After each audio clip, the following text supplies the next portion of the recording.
Namaskar. Today we'll study meiosis. So meiosis differs from mitosis in the way that mitosis occurs in somatic cells, whereas meiosis occurs in reproductive cells. And mm,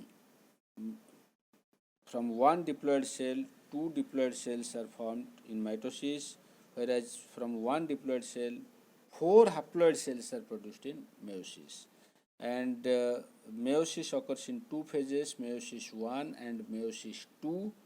And meiosis 1 is the reduction division in which the diploid cell is converted to haploid cells, and meiosis 2 is similar to mitosis, and from each haploid cell two haploid cells are there. So from one diploid cell two haploid cells are produced in meiosis 1. Then each haploid cell will be divided into two haploid cells in meiosis 2. So from one diploid cell we can have four haploid daughter cells in meiosis 2, and this occurs in case of our production of gametes like sperm and ovum, meiosis. And meiosis, as we discussed, consists of meiosis 1 and meiosis 2. And meiosis 1 consists of prophase 1, metaphase 1, anaphase 1, and telophase 1. Meiosis 2, prophase 2, metaphase 2, anaphase 2, and telophase 2. So let us first see the meiosis 1 and prophase 1.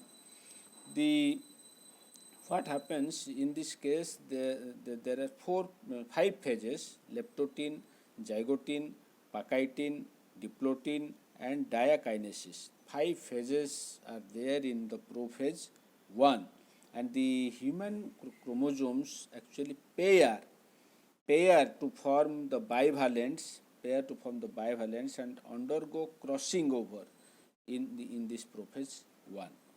And in this first phase, the leptotin is the start, which is the start of the prophase 1. There will be condensation of the chromosomes.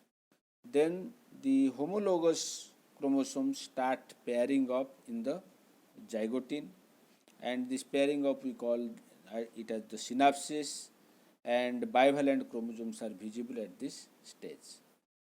Then in the pakaitin, the non-sister chromatids of homologous chromosomes, they exchange their parts, and this process is called crossing over.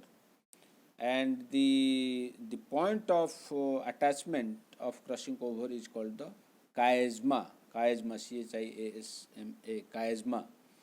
And the crossing over process is complete in the diplotin stage, and the homologous chromosomes start separating in diakinesis. So these are the five phases of prophase 1.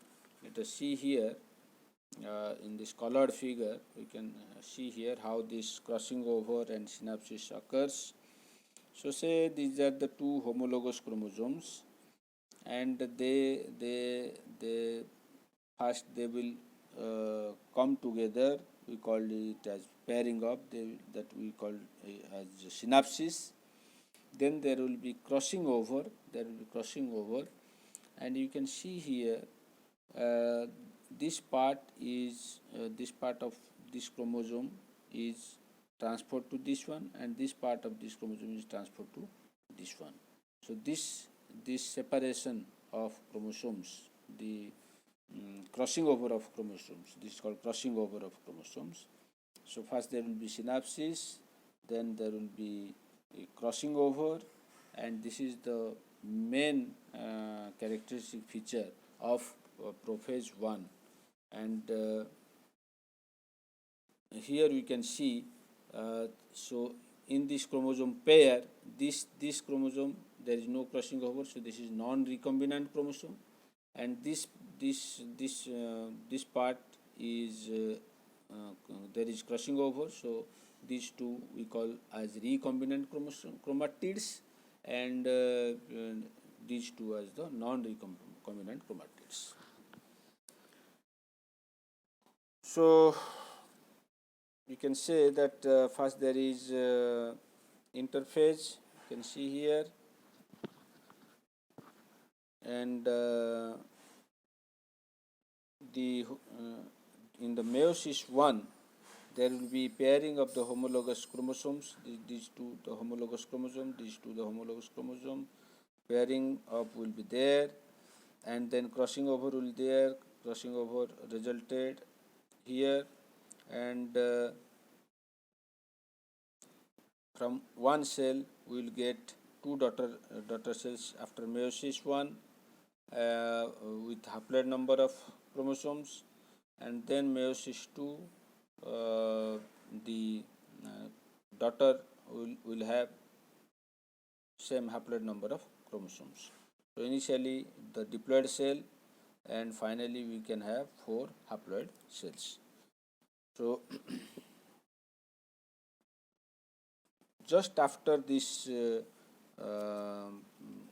first one, meiosis 1, then there will be, so in the prophase 1, after these 5 phases,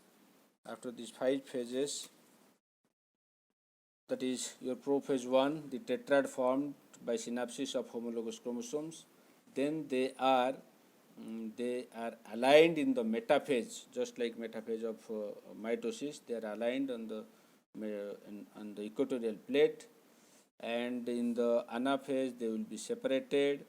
So what will happen? So when this pair is there, you can see here in the prophase 1 there is a crossing over and tetrad formation, synapsis. Then in the metaphase they are on the equatorial plate, then they are separated. So you can see how it differs from mitosis.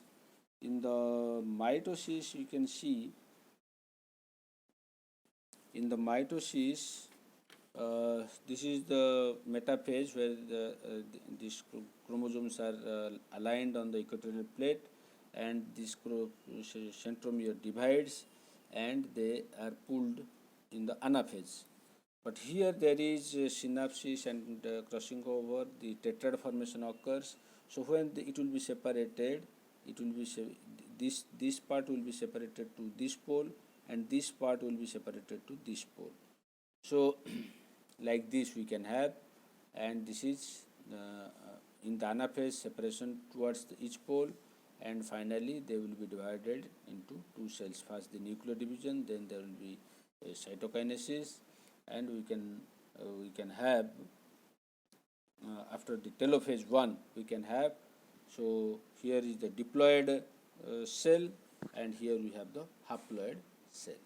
So after the meiosis 1, then these cells will undergo meiosis 2, prophase 2, metaphase 2, anaphase 2, and telophase 2, just like mitosis, and we will have 4 daughter nuclei, haploid cells after mitosis.